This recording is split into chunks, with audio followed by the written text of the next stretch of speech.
You have skills, Raiden, but you're inexperienced. Whatever experience I lack, I make up for in heart. It's nerve, not heart, that wins fights. I should know. I've been in hundreds of them. Fight! So you've probably already heard, but Microsoft's gaming plans for the next couple of years accidentally leaked, thanks to unredacted documents from its trial with the US Federal Trade Commission. Unannounced sequels to Ghostwire Tokyo and Dishonored were revealed. The mid-gen refresh for Xbox Series X and S has been revealed, with an announcement likely coming next year. Even its plans for a hybrid cloud-based console had leaked. So what does that have to do with Mortal Kombat 1, NetherRealm Studios' reboot of the franchise, which earned critical acclaim from critics? It's this bit by Microsoft Gaming CEO Phil Spencer talking about AAA gaming and its stagnation. AAA publishers are milking their top franchises but struggling to refill their portfolio of hit franchises. Most AAA publishers are riding the success of franchises created 10 plus years ago. That's why I can't cut back. To be a success, I have to project it. If I don't, Johnny Cage is done.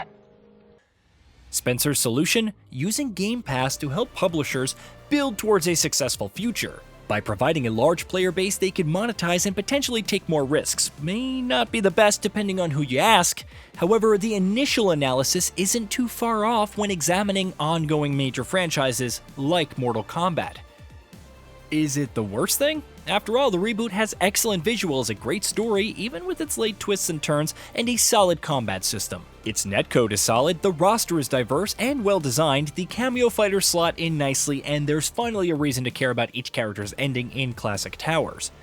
However, the flaws of Mortal Kombat 1 remind us that just because a AAA publisher, Warner Bros. Games in this case, is intent on farming its longtime series, it doesn't mean they're looking to ensure the most polished or complete experience.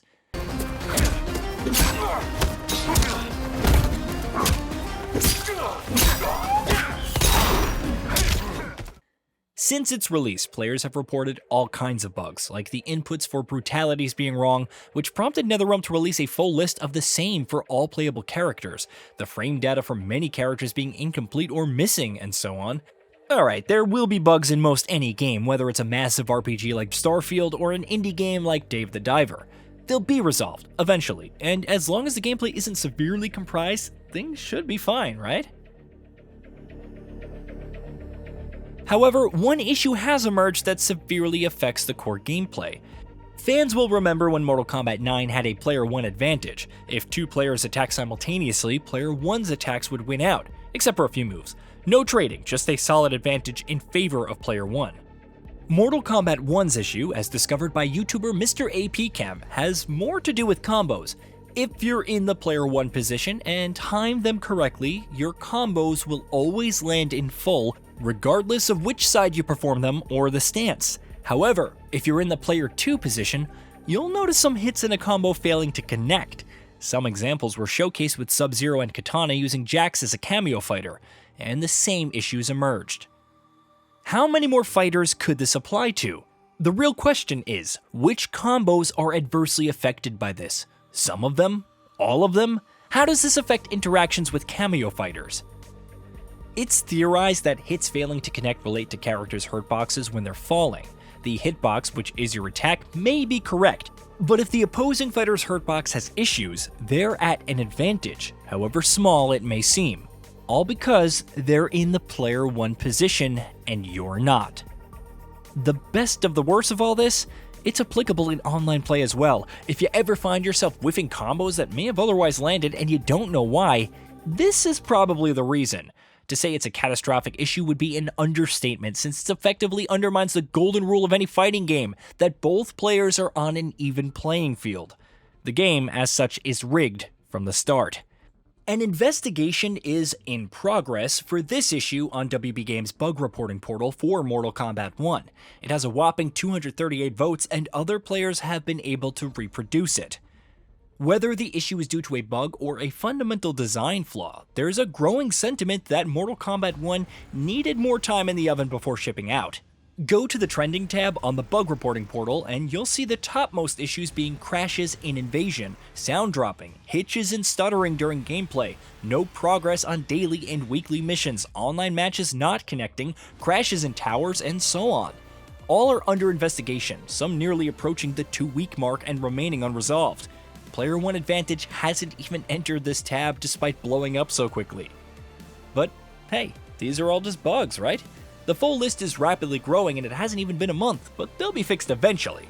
Some players here may never face these issues, while others may see them sporadically. However, there's no denying that the reboot is a step down in many ways, missing fundamental features like character tutorials, pinning moves to practice them, changing outfits in the character selection screen, and more. I have a message from the Empress. My reply will be your severed head, emissary.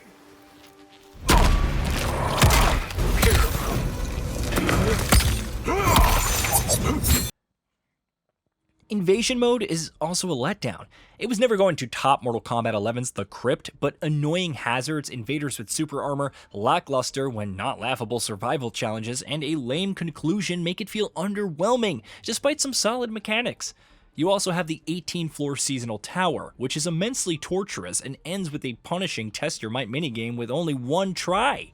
Fail that, and you have to do it all over again.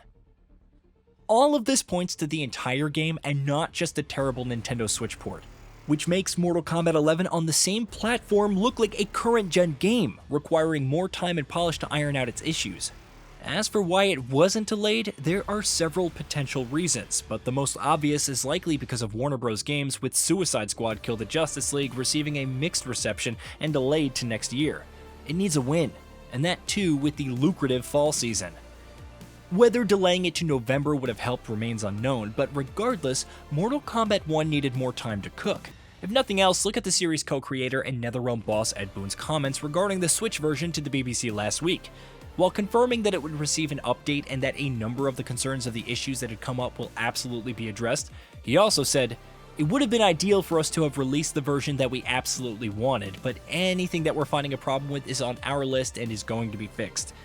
Take that for what you will." Mortal Kombat 1 is still a very good game, one of the best in the series by far, but it has several issues that can't be ignored. Hopefully, NetherRealm will address these and support the fighter for many years while expanding it with fan-requested features.